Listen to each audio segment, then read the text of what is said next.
तो हेलो दोस्तों, कैसे हैं आप सब। आई होप कि आप लोग एकदम अच्छे होंगे। तो welcome to my new YouTube channel toppers hub. तो गाइस, इस चैनल पर जो है वो टीच से रिलेटेड, पढ़ाई से रिलेटेड वीडियो मिलेगी। तो आज आपको थंबनेल देखकर पता ही चल गया होगा कि आज हम क्या पढ़ाने वाले हैं। तो आज हम पढ़ाने वाले हैं क्लास 8 की एनसीईआरटी बुक सामाजिक अध्ययन का अध्याय 7 उत्पादन के कारक। इस वीडियो में हम पढ़ेंगे, तो वीडियो को पूरा लास्ट तक देखिएगा। तो चलिए वीडियो को स्टार्ट करें। तो वीडियो को स्टार्ट करने से पहले मैं अपना इंट्रोडक्शन दे देता हूँ। तो मेरा नाम है शहजाद आलम और मैं पढ़ता हूँ क्लास 8 में। तो चलिए अब स्टार्ट करते हैं इस वीडियो को। मैं आपको बुक की सहायता से पढ़ाऊंगा। जो भी टॉपिक जो है इम्पोर्टेंट लगेगी, आप अपने बुक में, आप अपने कॉपी में जो है वो नोट कर लीजिएगा। तो चलिए स्टार्ट करते हैं अध्याय 7 उत्पादन के कारक, फैक्टर ऑफ प्रोडक्शन। तो चलिए स्टार्ट करते हैं और आपको दिखाते हैं फैक्टर ऑफ प्रोडक्शन। तो यहाँ पर आप देख सकते हैं, मैं भी बुक खोल रहा हूँ। यहाँ पर आपको अध्याय 7 तो उत्पादन के कारक दिख रहा होगा। तो उत्पादन के कारक का कारक के मतलब क्या है, मतलब उत्पादन का कारक किसे कहा गया है। मतलब हमारे आसपास जितनी भी वस्तुएं हैं, जैसे कि मैं अभी मोबाइल से वस्तु बना रहा हूँ, मोबाइल से वीडियो बना रहा हूँ, एक बुक है। इसको बनने के लिए कुछ न कुछ आवश्यक संसाधन जरूरी है, उसी के हिसाब से ये बन पाएगा। अब ये तो है नहीं कि हवा में से ये बुक जो है वो उड़ के चला आएगा। इसको बनाने के लिए कुछ मजदूर लगे होंगे, कुछ इम्पोर्टेंट जो है मटेरियल्स लगे होंगे, तभी जो है ये बुक जाकर तैयार हुई होगी। तो इसको बनने के लिए जो भी संसाधन, जो भी मटेरियल यूज हुआ है, उसी को हम क्या कहते हैं, उत्पादन के कारक। तो बुक को बनने में बहुत से मटेरियल उपयोग हुए हैं, तो हम इसको कह सकते हैं कि ये उत्पादन का कारक है और इसमें बहुत से उत्पादन के कारक उपयोग हुए हैं। चलिए भी बताते हैं कि हमारे आसपास जितनी भी वस्तुएं उपलब्ध होती हैं वो दो प्रकार की होती हैं। एक होती है वस्तु, एक होती है सर्विस यानी सेवा।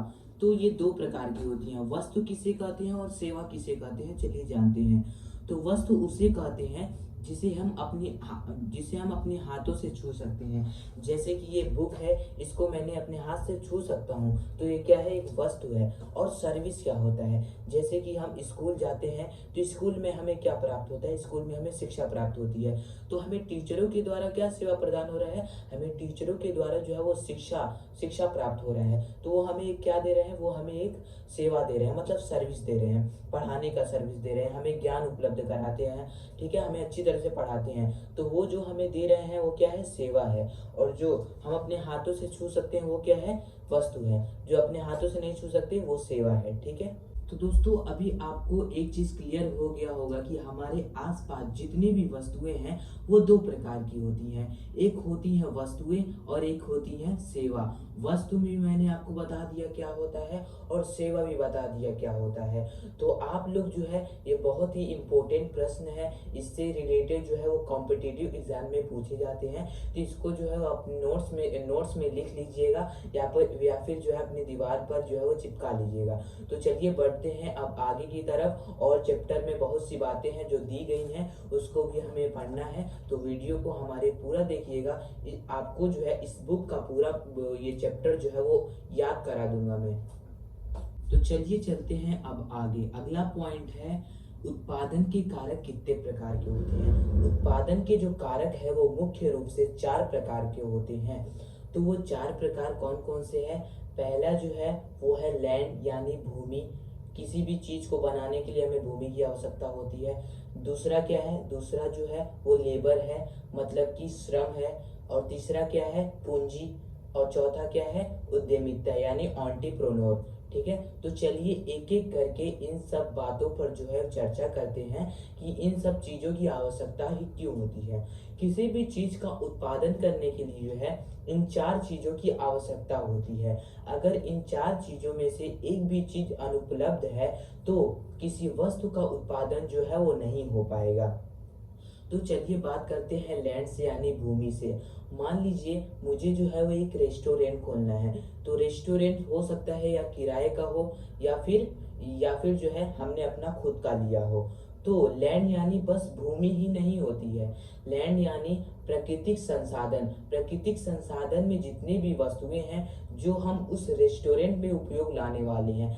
जैसे कि पहला तो भूमि हो गया, और दूसरा सूर्य का प्रकाश भी चाहिए हमें, ठीक है। और तीसरा हमें वायु भी चाहिए, खनिज उसमें भी उपयोग आएगा। तो लैंड यानी बस भूमि ही नहीं होता है, उसमें प्राकृतिक संसाधन आ जाते हैं। अब दूसरा बात करते हैं श्रम यानी लेबर।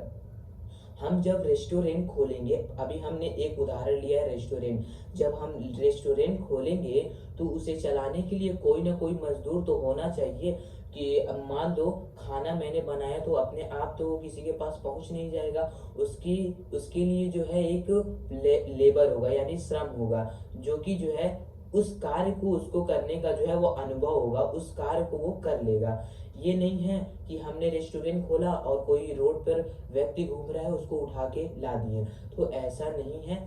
उस व्यक्ति को जो है वो जो काम हमें उससे करवाना है, उसको जो है उसका ज्ञान होना चाहिए, अनुभव होना चाहिए, यानी एक्सपीरियंस होना चाहिए। तो श्रम आप समझ गए होंगे, और बाकी दो पॉइंट चलिए अब पढ़ते हैं। तो तीसरा पॉइंट है पूंजी यानी कैपिटल। आखिर में ये पूंजी क्या होता है? तो हमने जो रेस्टोरेंट खोला है उसको जो है चलाने के लिए, पूर्ण रूप से चलाने के लिए उसमें सामान भी तो होना चाहिए, तभी तो वो सामान बिकेगा। पंखे भी तो होने चाहिए। मान लो कोई ग्राहक आ रहा है, खाना खा रहा है, तो उसे गर्मी लगेगी तो फैन की भी आवश्यकता होगी, उसे बैठने के लिए टेबल भी चाहिए, कुर्सी भी चाहिए। तो इन सब चीजों का जो है रेस्टोरेंट में होना जरूरी है। तो यही सब चीजें हैं जो कि जो है वो किससे आती हैं? पूंजी से आती हैं, पैसे से आती हैं। पूंजी में केवल पैसे ही नहीं, बाकी ये सब चीजें आ जाएंगी, कुर्सी आ जाएंगी, टेबल आ जाएंगी, फैन आ जाएंगी, सब्जी आ जाएंगी, ये सब आ जाएंगी। तो आप लोग पूंजी समझ गए होंगे। अब लास्ट पॉइंट पे आते हैं, उद्यमिता यानी ऑन्टीप्रोनोर। ये क्या होता है? तो चलिए बात करते हैं ऑन्टीप्रोनोर यानी उद्यमिता क्या होता है।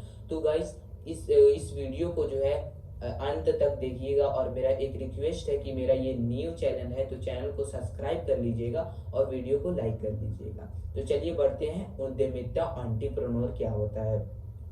उद्यमिता मतलब रेस्टोरेंट का मालिक कौन है? मान लीजिए रेस्टोरेंट का मालिक मैं हूँ, तो मेरे अंदर ये विचार आया होगा कि चलो मैं जो है वो एक रेस्टोरेंट खोलता हूँ। तो मैंने एक रिस्क लिया। मैंने क्यों रिस्क लिया? मैंने तो रेस्टोरेंट खोल दिया, मैंने एक रिस्क लिया ना, कि पता नहीं वो चलेगा कि नहीं, वो रेस्टोरेंट चलेगा कि नहीं, वो मैंने जो है रिस्क लिया, ठीक है, जोखिम उठाया। और जो भी उसमें पैसे उपयोग हुए मैंने लगाया, और जो कारीगर उसमें लगे हैं उसको भी मैंने लाया। तो मैं उसका क्या होता हूँ? मैं जो है उसका उद्यमिता होता हूँ, यानी एंटरप्रेन्योर। मतलब जो भी रेस्टोरेंट को खोलता है, जो भी मतलब रेस्टोरेंट को खोलने का जिसके अंदर भी विचार आया होता है, वही उसका क्या होता है? उद्यमिता यानी एंटरप्रेन्योर होता है। तो गाइस आप उत्पादन के कारक के चारों प्रकारों के बारे में समझ गए होंगे। तो आप लोग ये चार प्रकार जरूर लिख लीजिएगा, क्योंकि ये चार प्रकार बहुत ही इंपॉर्टेंट होते हैं। ये कॉम्पिटिटिव एग्जाम में जो है वो पूछे जाते हैं। ये जो है वो सिक्स से लेकर एट तक की, नाइन्थ तक की जो एनसीईआरटी होती है उसी में से जो है क्वेश्चन जो है वो कॉम्पिटिटिव एग्जाम में बनते हैं। तो ये सब क्वेश्चन आप लोग लिख लीजिएगा। तो आप लोग को जो है वो उत्पादन के कारक के चारों प्रकार समझ आ गए होंगे। अगर नहीं समझ आया होगा तो आप लोग कमेंट में लिख दीजिएगा, मैं फिर से एक नई वीडियो बनाऊंगा।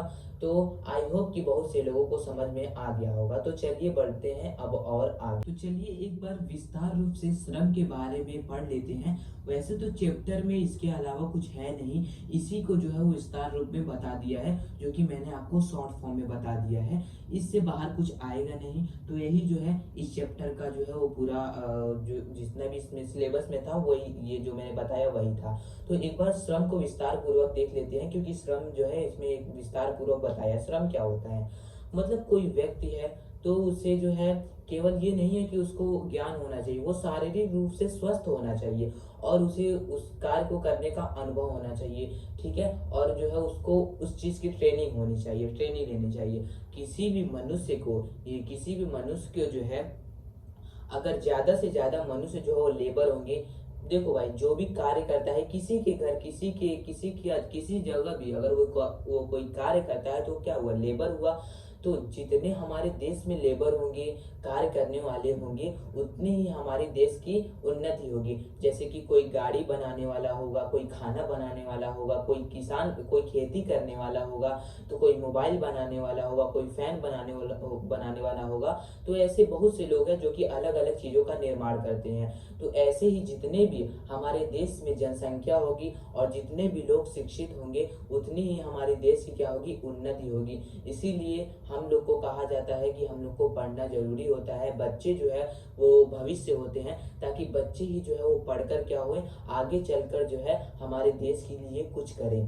तो आप श्रम समझ गए होंगे, तो कि श्रम के लिए जो है वो ज्ञान होना चाहिए, शारीरिक रूप से हमें स्वस्थ होना चाहिए। अब मान लो कोई जो है कोई लेबर है जो कि मिस्त्री, मान लीजिए, जो कि घर और बनाता है। अब मान लीजिए उसका स्वास्थ्य सही नहीं है, तो क्या वो सही से कार्य कर पाएगा, सही से दीवार चला पाएगा? नहीं। वो एक दिन आएगा, एक दिन नहीं आएगा, एक दिन आएगा, एक दिन नहीं आएगा, उसका तबीयत ही नहीं ठीक रहेगा। तो हमें पहले क्या करना चाहिए, हमें स्वस्थ रूप से ठीक होना चाहिए, हमें ट्रेनिंग करनी चाहिए। जिस भी कार्य को करना है उसके लिए परिश्रम करना चाहिए। ये नहीं है कि हमें आज दिमाग आया कि चलो चलते हैं आज मिस्त्री बनने, तो आज मिस्त्री बन जाए, चलो चलते हैं आज कलेक्टर बनने, कलेक्टर बन जाए। ये नहीं, हमें उसके लिए परिश्रम करना होगा। परिश्रम करने से ही जो है हम उस चीज़ को प्राप्त कर पाएंगे। तो गाइस, तो आज की वीडियो यहीं तक रहेगी। आई होप कि आप लोग को सब समझ आया होगा। तो चलिए मिलते हैं नेक्स्ट वीडियो में। तब तक के लिए बाय बाय, टाटा। अगर आपको पार्ट 2 इसका चाहिए तो कमेंट में लिख दीजिएगा पार्ट 2। अगर वीडियो अच्छी लगी तो कमेंट में तो एक प्यारा सा कमेंट कर लीजिएगा, और चैनल पर नए हैं तो हमारे चैनल को सब्सक्राइब कर लीजिएगा। और जिस भी क्लास की वीडियो चाहिए, कोई भी चैप्टर चाहिए, वो कमेंट में लिखकर आप बता सकते हैं। मैं उसको कोशिश करूँगा पढ़ाने की। मैं भी अभी 8th में पढ़ता हूँ, तो मैंने सोचा कि मेरे अंदर जो भावनाएं हैं वो आपके सामने प्रस्तुत करूँ।